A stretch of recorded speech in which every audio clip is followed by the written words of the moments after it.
Hello, ladies and gentlemen, and today I will be talking on the topic of creation of stars, and I am your host, Saksham Saran.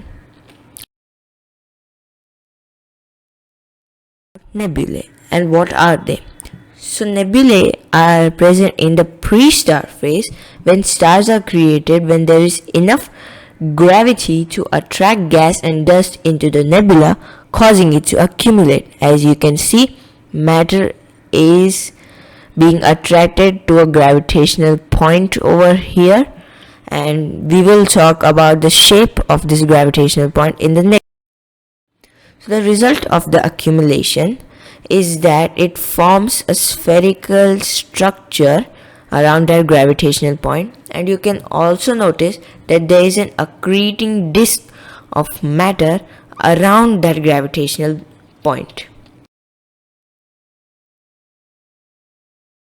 About the protostar. So the protostar in question is this protostar. So as more and more molecules get densely packed in the center, heat is generated, and that is when a protostar is formed. Moving on. So now I will be talking about Coulomb's force. The Coulomb's force states that like charges repel each other and unlike charges attract each other. So the role that Coulomb's force plays in the star's life cycle is that Coulomb's force opposes the force of gravity, which will eventually overcome the Coulomb's force because it is much more stronger than Coulomb's force due to the accreting disk. And after it overcomes the Coulomb's force, the nuclei begin to fuse. So I will explain this with a diagram.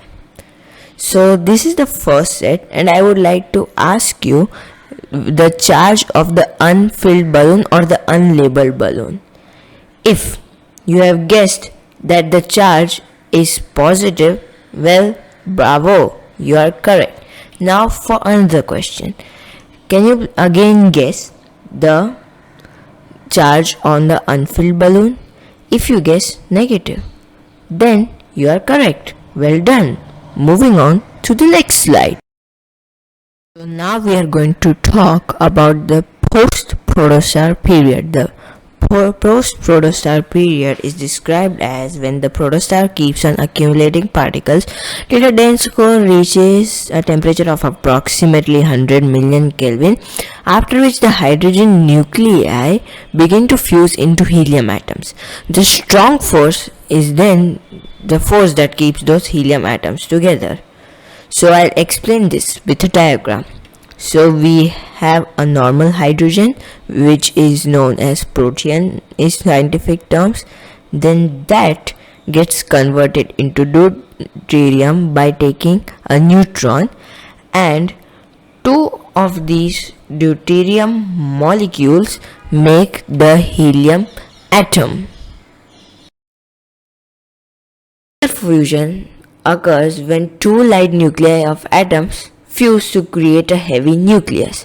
In the process, a huge amount of energy is released in the form of radiation, which we humans perceive as light and heat.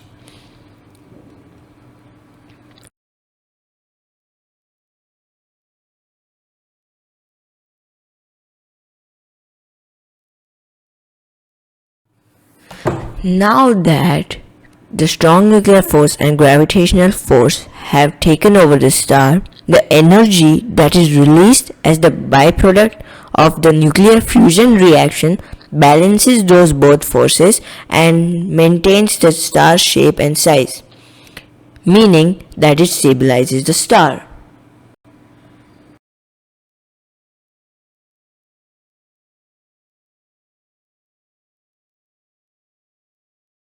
So in summary, I would like to do it in 4 phases.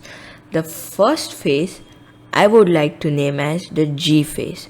The G phase signifies that there is a huge amount of gravitational force, and along with that a huge amount of heat is generated.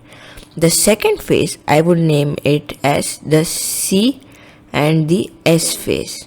The C phase signifies the Coulomb force, when the Coulomb force tries to resist the pressure exerted by the gravitational force, and then the strong force that comes in nuclear fusion.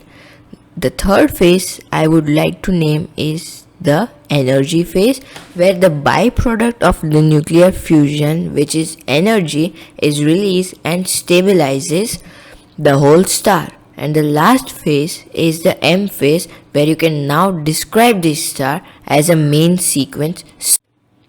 And thank you. Please like, share and subscribe if you like this video.